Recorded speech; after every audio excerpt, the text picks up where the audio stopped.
Sizби? Кабылдап аламбы? Биз Акимге чыгалы дедик эле. Эркин журналист Абай Карабаев. Дача суу айыл аймагы боюнча суроолорубуз бар. Личный прием билесиңер да, личный прием. Саламатсызбы? Сиз кимсиз? Өзүңүз тааныштырып койсоңуз. Мен Кастеолдун Ким? катчысы. Аты жөнүңүз? Койуп туруңуз азыр мен кирип Аты чыгайын. жөнүңүздү айтып коюңузчу. Жороева Жазмир Алибаевна.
Саламатсыздарбы биздин ардактуу көрүүчүлөр?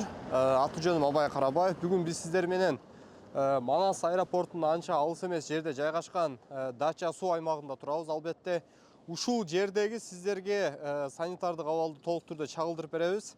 Андыктан биздин каналга катталып кетиңиздер. Биз сиздерге ушуга окшогон мыйзамсыз иштерди биз сиздерге толук түрдө иликтеп беребиз. Анда эмесе биз менен чогуу жүрүңүздөр. Мына өзүңүздөр көрүп тургандай, азыркы учурда бүт бардык мына башкы көчөнүн сол тарабы аябагандай мусорга жана ушундай эле таштандыга толуп кеткен. Кульонка жатат, бакалашка, мына өзүңүздөр көрүп атасыздар.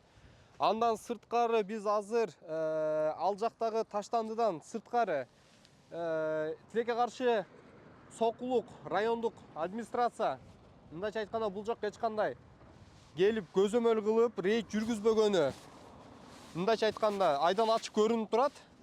Биз сиздер менен далилдөө түрүндө, биз сиздерге далилдеп жанынан тартып берели, анда эмесе жүрүңүздөр. Мына көрүп атасыздар, аябагандай начар акыбал.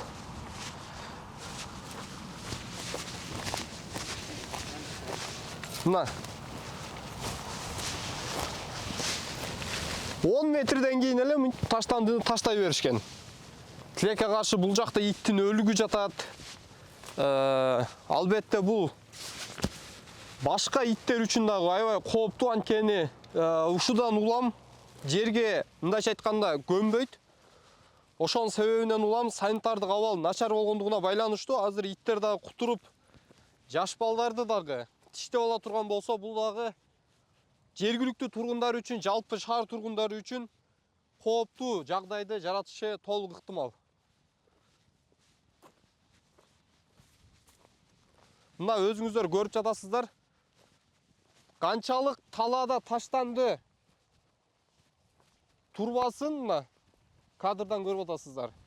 Жылкылар ошончо, койлор ошончо жайнап, бул жакта мындайча айтканда жайыт катары жергиликтүү тургундар пайдаланышат. Бирок тилекке каршы акыбал ушундай. Мына көрүп жатасыздар. Кульонкалар жатат. Бардыгын атайын субботник уюштуруп, бул жактан өлгөн жан жаныбарларды биз коорумдап же болбосо аны жерге көмбөй турган болсок, аны жеген иттер, мал жандыктар оорулуу болуп, башкача айтканда, адамдын ден соолугуна дагы чоң бир олуттуу ооруну жаратышы мүмкүн. Мына жылкылар турат. Мына көрүп атасыздар. Бул жакта күнчыгыш жагында Манас аэропорту бар. Биз албетте күн батыш жакты карап азыр көздөп кетип атабыз. Мына мусор жатканы эме. Эмне үчүн мамлекеттик администрациянын жалпы кызматкерлери ошол эле учурда жалпы республикалык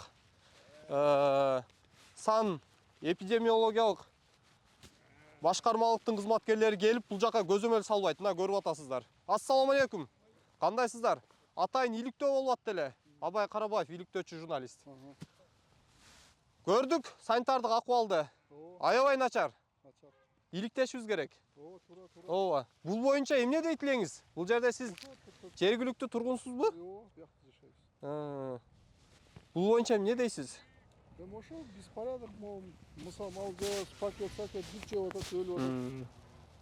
Ошол. Ооба. Оорулар жугуп атат да, Оор, тиякта өлүктөр жатат да. Бүт бияка. Мамлекет келип, Сокулук райондук администрациядан келип текшериштиби? Аны билбейм биякта, эч ким текшербейди. Аны мен ошол жайып кетем. Аты жөнүңүздү айтып кетсеңиз.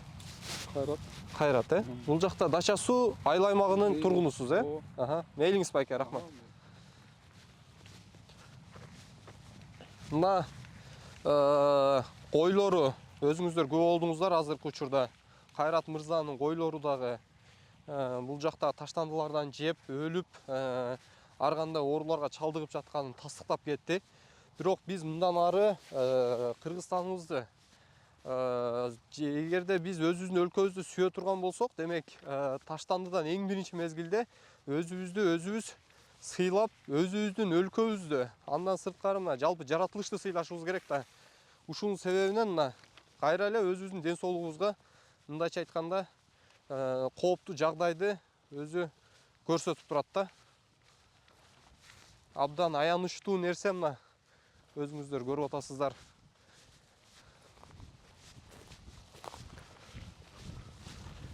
Болжол менен жалпы мына таштанды жайылган, клёнка жайылган аймак бир 15 гектарды түзгүдөй да.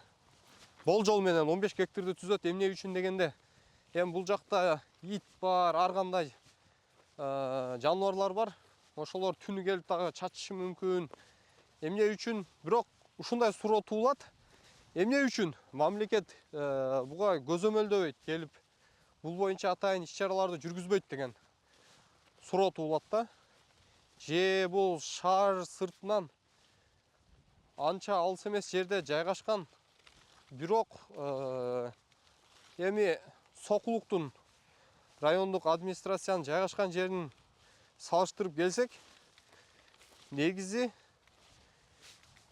бул Сокулук райондук мамлекеттик администрацияга карамагына киргенден кийин алардын түздөн-түз милдети болуп эсептелинет.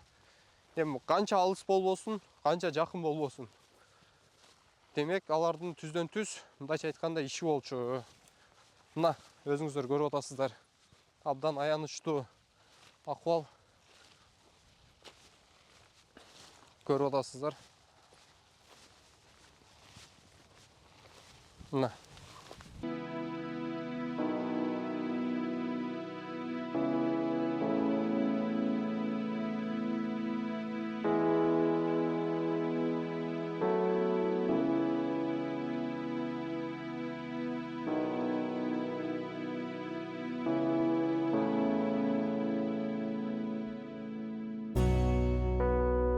бул жакта жылкы жаныбары өлүп жатат. Бирок тилекке каршы көмүлгөн эмес. Эмне үчүн дегенде, бул жакта кош көңүл мамиле, андан сырткары атайын шарт түзүп берген эмес. Жергиликтүү тургундар деле өздөрү биригип келип бул жак атайын көмүү боюнча. Эми бул жөндөн-жөн өлбөйт, негизинен оорунун себебинен өлүшү мүмкүн. Эң чоң себептеринин бири ошол да. Андан сырткары батыш тарабынан бул жакта канал бар. Кече күнү биз барып көрүп келдик. Ал жакта каналдын боюнда дагы каналдын бойлорунда бул жакты карап бир 3 километрден момундай мен сиздерге көрсөтүп кетейин. Момундай жаныбарлар өлүп жатат. Биз алардын бардыгын бул жака записке алып алганбыз. Мына өзүңүздөр көрүп атасыздар. Кузгундар эми айтып бүтө алгыс да. Бул жакта мына малдарды өлтүрүп көмдөстөн таштап кечкен ит жатат, ат жатат, уй жатат. Мына көрүп атасыздар. Эмне үчүн жергиликтүү бийлик карабайт? Мына ушундай урматтуу көрүүчүлөр, албетте биз мындан ары биз сөзсүз түрдө ушул нерселерди мындайча айтканда санитардык абалды алдын алышыбыз керек. Демек биз санитардык абал менен мындайча айтканда бул олуттуу нерсе, анткени дегенде адамдын жеке өмүрүнө эмес, керек болсо коомго дагы аябай чоң таасирин тийгизиши мүмкүн да. Демек, мына өзүңүздөр көрүп атасыздар. Бул жакты да тартып койгун. Жалпы акырын тарта бер.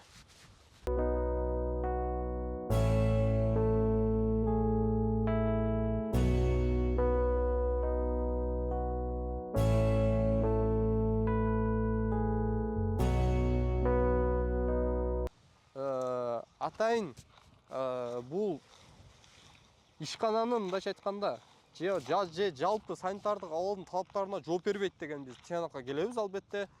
Мына өзүңүздөр көрдүңүздөр. Азыр ал жакты дагы барып сиздер менен чогуу текшерели. Жүрүңүздөр анда эмесе.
Урматтуу көрүүчүлөр, дагы бир жолу биз сиздерге мындайча айтканда мыйзамсыз көрүнүштүн дагы бирин көрсөтүп берели.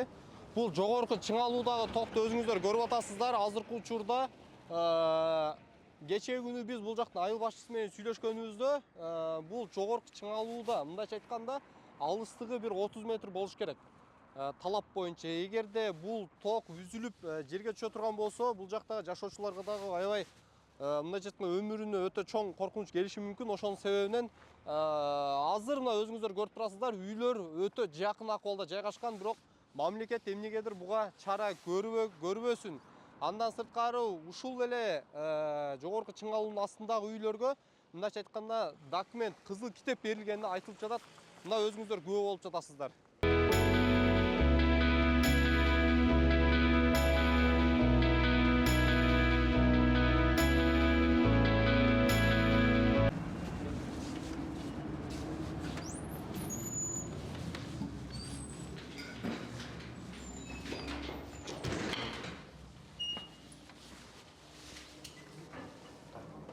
Журналист. Кабылдамага.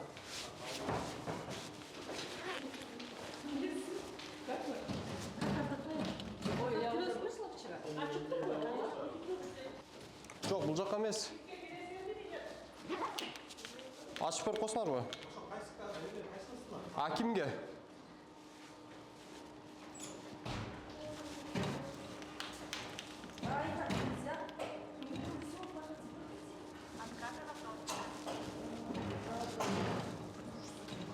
Басып коесузбу?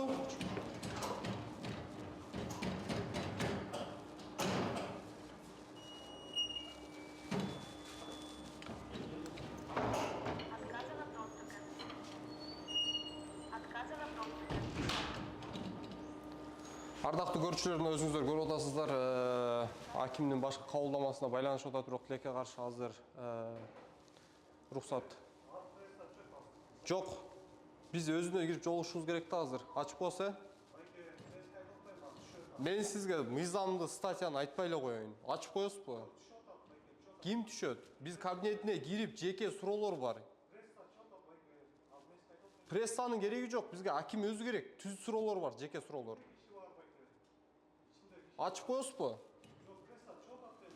Тарчы. Атыңыз ким? Я. Удостоверениеңизди көрсөтүп коесузбу? Удостоверениеңизди көрсөтүп коесузбу? Кеңешке район отделаханада иштейт. Жумалиев Элдияр. Жумалиев Элдияр Зарылбекович, а? Не үчүн кое бербей атасыз? Жок, мен сизди кое бербейм деген жокмун. Азыр түшүп атат. Иликтөөчү журналист келип атат сизге. Кайсы канал? Кайсы канал? Жеке журналист, независимый. Жок, алмайсыз. Чё там? Ачып коесузбу?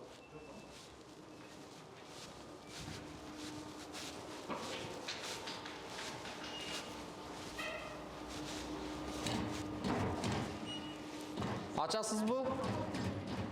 Я.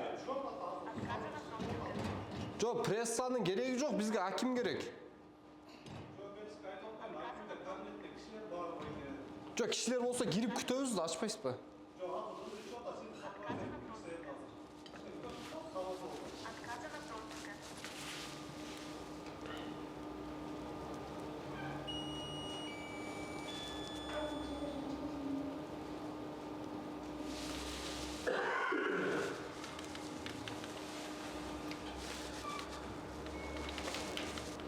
Он 9 март түштөн 15 убакыт өттү. Тилекке каршы азыркы учурда кабылдамадан адамдар түшөт деп атат, бирок бирисин да көрө албай атабыз.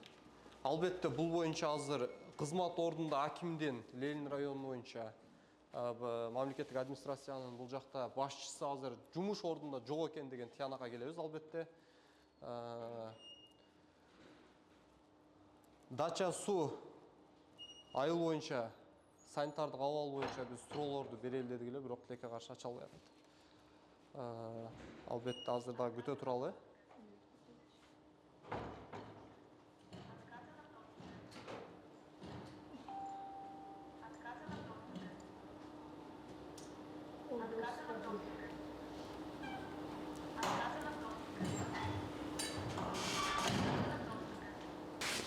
Сизби? Кабылдамаданбы? Biz akimge чыгалы дедик эле. Эркин журналист Абай Карабаев. Дача суу айыл аймагы боюнча суроолорубуз бар. Личный прием билесиңер да, личный прием у него личный прием. Жүрүңүз. Четверг күндөрү да. Ооба. Бирок биз келгенде мындай токтоосуз кабыл аласыздар да. Аны билесиз да, мыйзам боюнча. Сиз аппаратка кирдиңер да? Жок, биз акимге киребиз. Мамлекеттик башчысына. Жок, каякта? Каякта? Канчанчы этаж? Канчанчы этаж сизге суроо берип атам? Лежу сейчас мен. Иә. Кайсы этаж? Сизде аппараттарыңыз бар?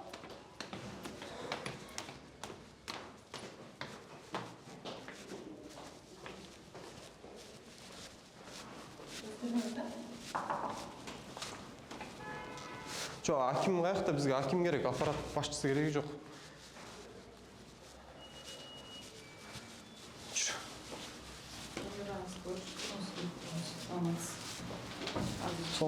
Сиз кимсиз? Өзүңүз тааныштырып койсоңуз. Мен Кастолу.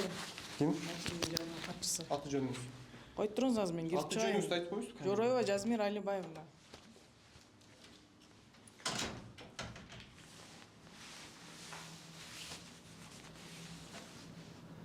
Салам алейкум. Саламатсызбы?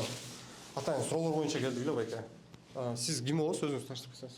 Өзүңүз тааныштырсаңыз биринчи. Абай Карабаев, эркин журналист. Мен Азиз атым. Байке, Дача суу айыл аймагы боюнча санитардык абал боюнча оор экен десеңиз, бизге азыр бардык сизге болсом видео бул жакта сүрөт бардыгын көрсөтүп беребиз. Ошол боюнча бул ал жакта иликтөө жүрүп рейд болуп атабы, же кандай сиздерде иш чаралар болуп атат, ошол боюнча суроо берели деп келдик эле. Азыр күтүп туруп тактайлы.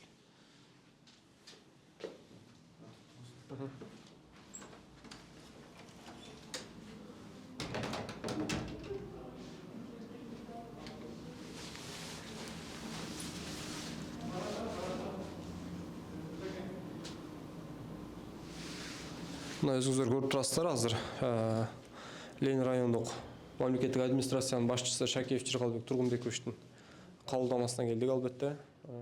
Бизде азыр сүйлөшүп атышат кабыл алуу боюнча. Албетте санитардык абал боюнча сөзсүз маалымат алабыз деген ишеничтебиз. Уруксатпы?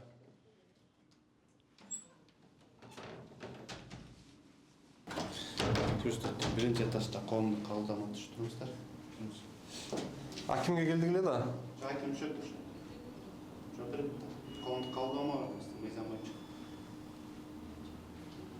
Азыр кабыл ала албайбы? Бөлмөсүндө. Коомдук кабылдамада күтүп турууну бул жакта айтышты, бирок азыр аким түшөбү? Ал боюнча азыр күтөбүз биз. Биринчи этажда.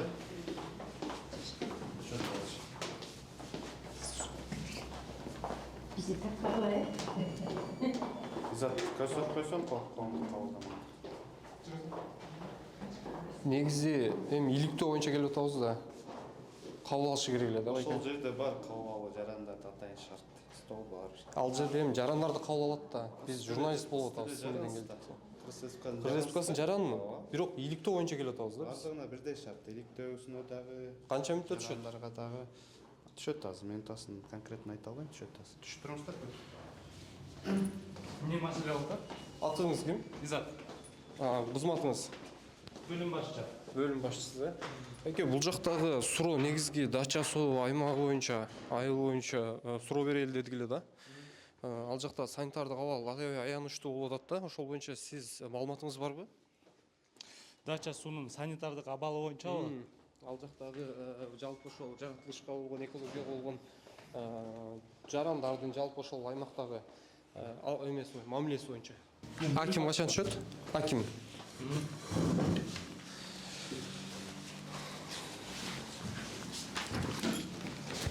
Биз Жыргалбек Тургунбековичти күтүп аттык эле да. Ал түшөбү да. жетекчилик менен жаңы эле сүйлөшпөдүңүзбү азыр эле? Канча мүнөттө түшүп калат? Сиз дагы анын бөлмөсүндө болдуңуз да? Мен башка маселе менен келдим ал жака. Сиз азыр мен маалыматыма Юркомпания. Биз 2 күндөн бери дача суу айыл боюнча иликтөө жүргүзүп атабыз да. Анан болжол менен KG кафе деген арендер мындай эми так убактысы локацияны айтып коеюн сизге. KG кафе? Дача суудагы. Анан ошонун арт тарабы бул жак бети. Бул үйлөр тарап эмес, бул жак тарабы. Күн батыш тарабында где-то 10 гектардай жер, 10 гектарда мусор. Андан сырткары ал жакта санитардык абал өтө начар. Малдын өлүгү жатат да. Бир болжол менен бир 20-25 тартып келдик да. Ал боюнча сизге көрсөтөм.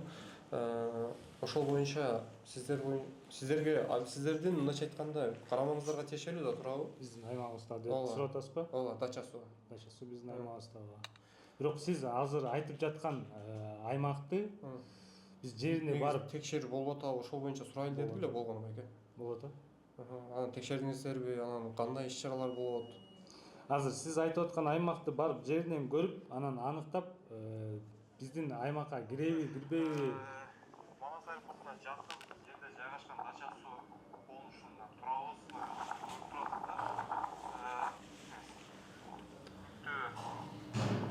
Алда күндөр бир гана дача суу болушунун тургундары эле эмес.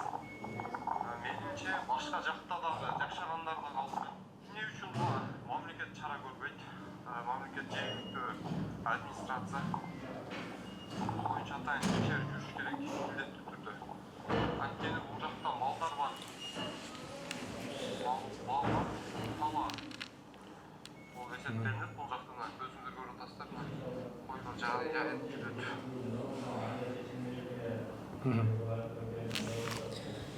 Ушундай байке. Бул жерде аймакты биринчиден жерине чыгыш керек. Биздин аймакка Ленин районуна карайбы, карабайбы такташ керек. Себеп дегенде ал жерде Сөзүңүзгө аралжай. Азыр биз Сокулук райондук мамлекеттик администрациядан келе жатабыз. аким менен жолуктук. Ал айтып атат. Ленин районуна, Бишкек шаарына караганына 1 жыл болду деп. Катарын алганда өткөн аймак бекен? Ооба, 1 жыл болду деди. Анан 1 жыл болсо, мисалы, бирок ага суроолорду бердик да, 1 жыл мурда санитардык абал кандай эле депчи. Анан азыр сиздердин жеке бул Ленин районунун мындайча айтканда карамагында өткөндөн кийин кандай иш-чаралар болуп атат? Анан азыр сиз ушул маалыматтарды билип, тиешелүү мамлекеттик органдарга кандай кайрылууларды жөнөтөсүздөр? Маалымат боюнча. Алло. Ал. Ооба.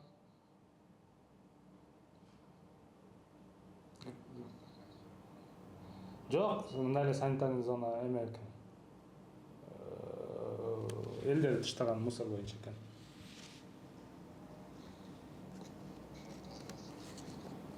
Ооба.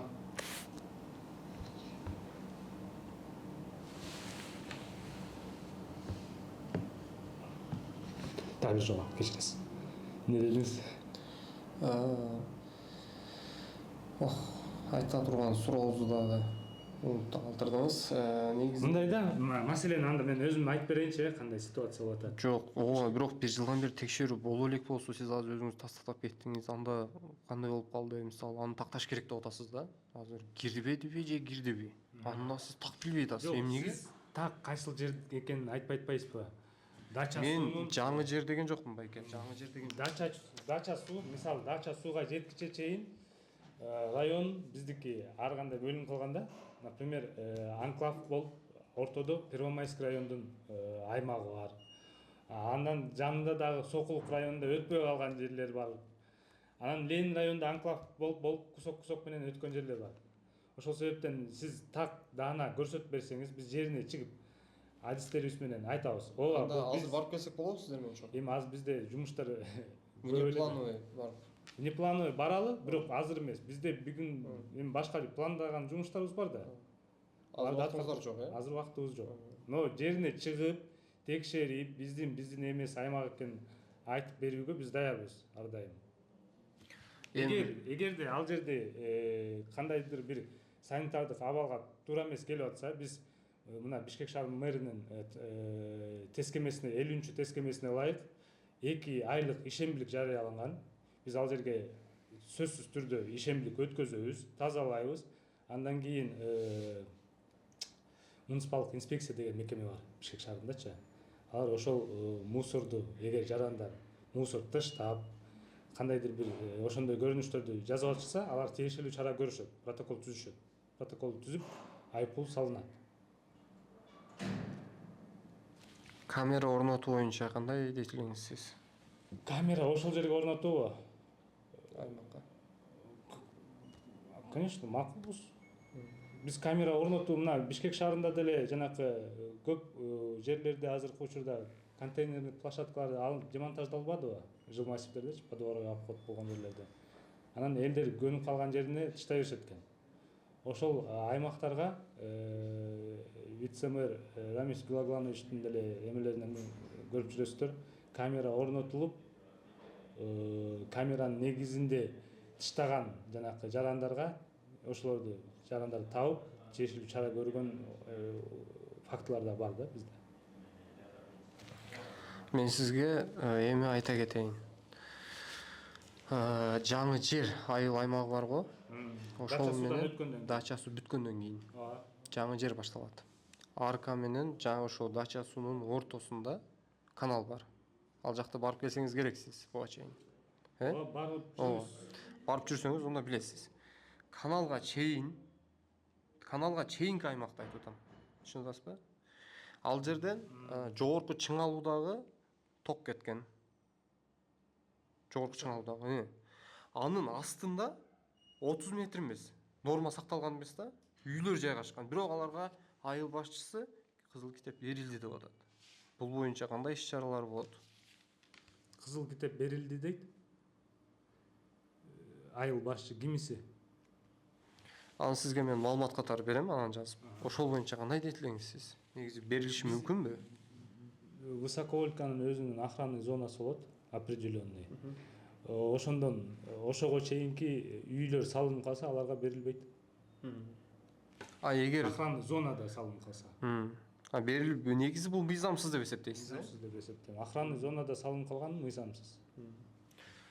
Эми мындайча айтканда болжол менен кайсы убакытка биз даяр болсок болот, сиздер менен чогуу барып ал жакта ошол мындайча айтканда ишембилик өткөзөлү деп атасыз да. Ошого кайсы убакытка? Бир мындайча айтканда ушул бир 3-4 күн ичинде уюштурсак болобу? Болот эми ал жерде биз балдарды жиберип ситуацияны оценивать этели биринчиденчи. Канча сиз айткандай канча таштанды бар экен, кандай техника керектелет экен тазалагангачы, кайсы жерден кайсы жерге чейин тазалаш керек. Ошонун баарын биринчи оценивать эткенден кийин анан дальше может могу субботага организовать этебизби, может аркы ишембиге организовать этебизби, эми аны убакыт көрсөтөт да. Бирок мен сиздер менен иштешип сейчас ар дайым даярмын. Ассаламу алейкум. Кандайсыз? Жакшысызбы? Жыргалбек Тургунбекович.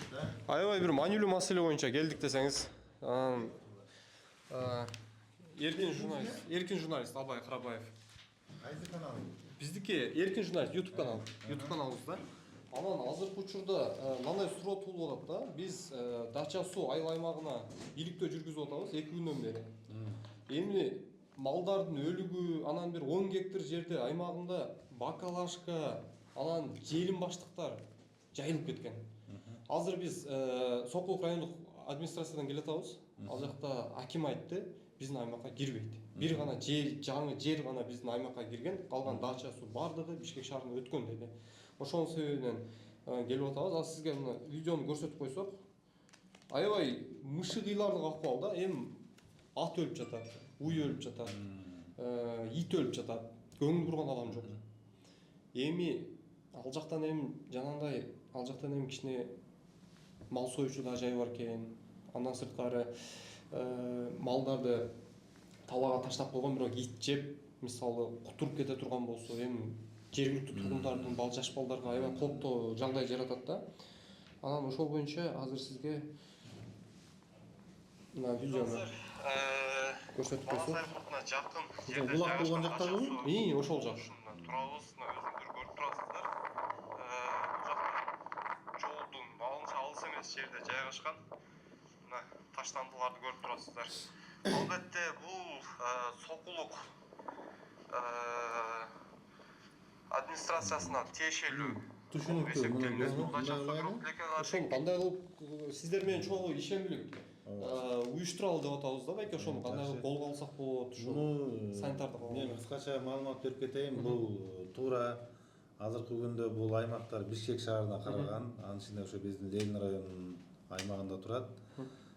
Былтыр реформа жүргөн, административдик аймактык реформа. Ошонун негизинде буга чейин булардын баардыгы Сокулук районуна карап турган.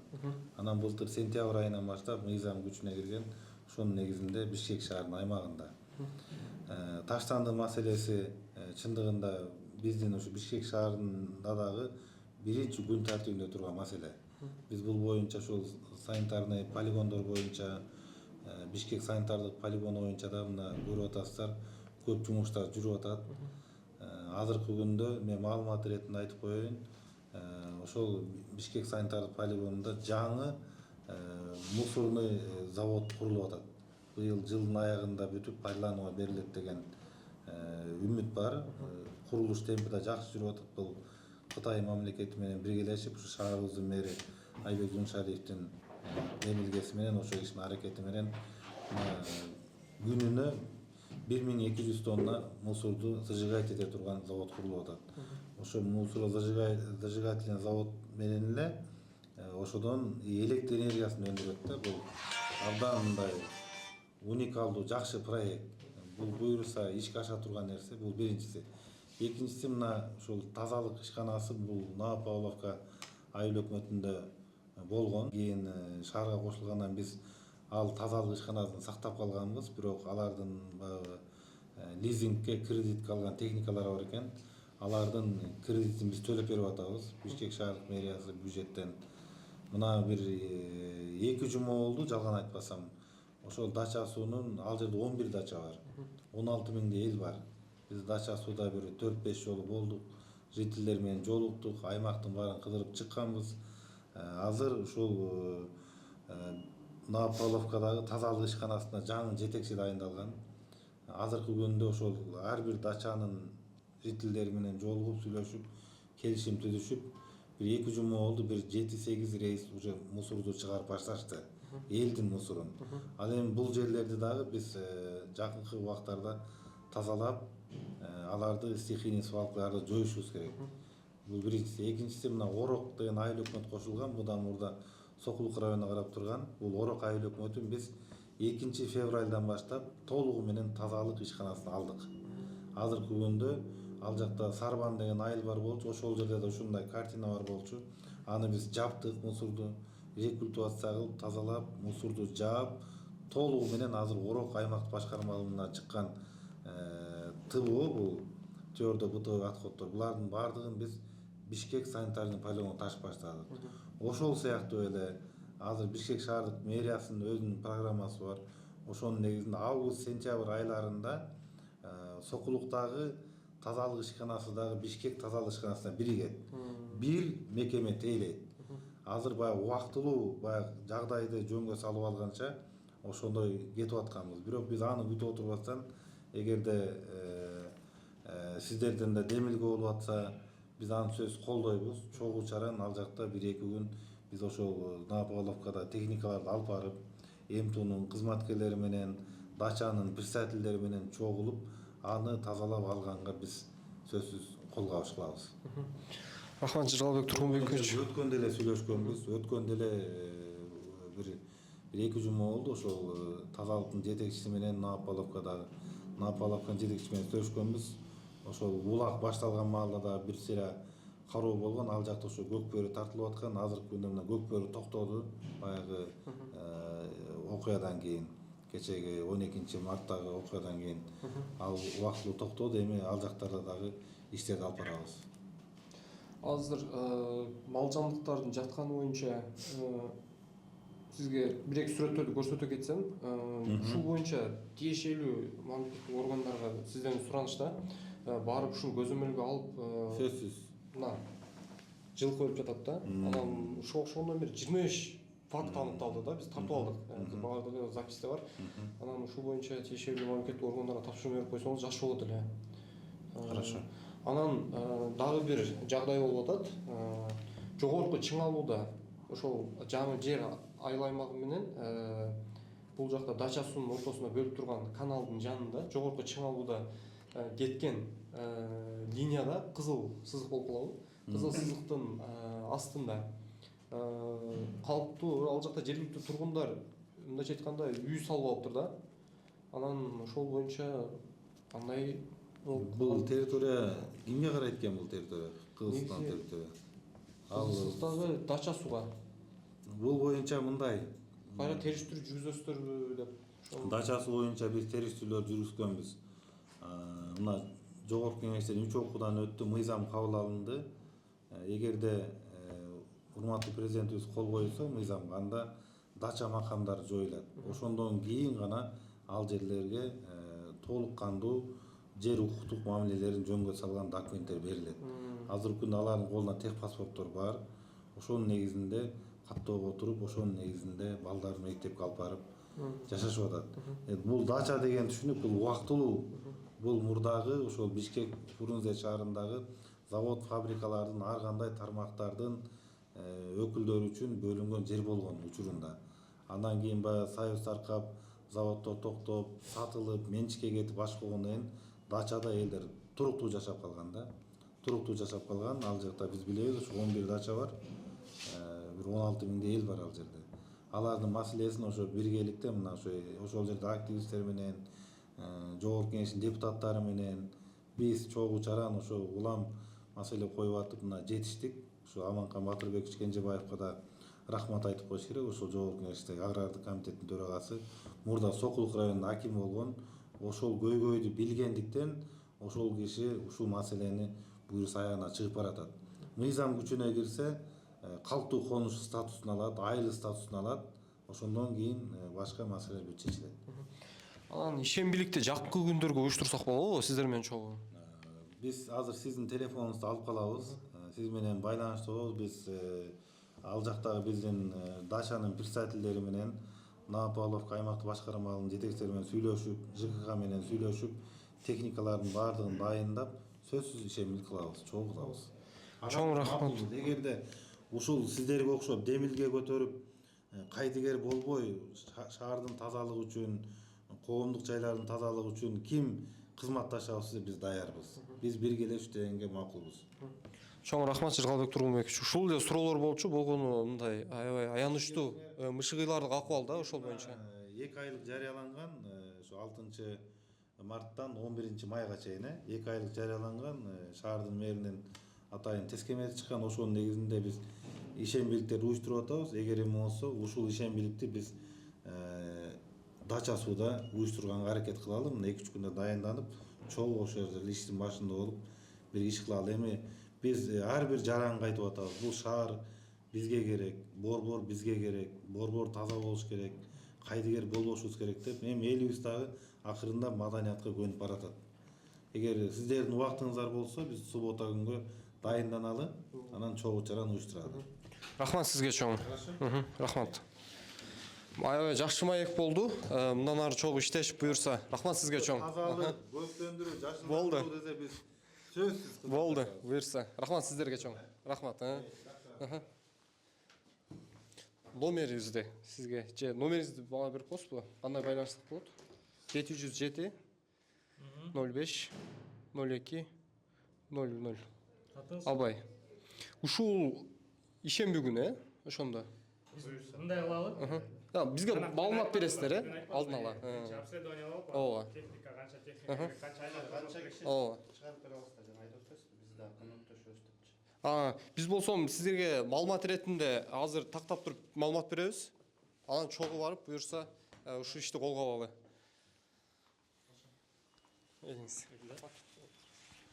Урматтуу биздин каналдын жалпы көрүүчүлөрү, мына өзүңүздөр көрдүңүздөр. Албетте дача суу айыл боюнча, санитардык абал боюнча буюрса Ленин районунун жалпы мамлекеттик администрациянын башчысы менен сүйлөштүк.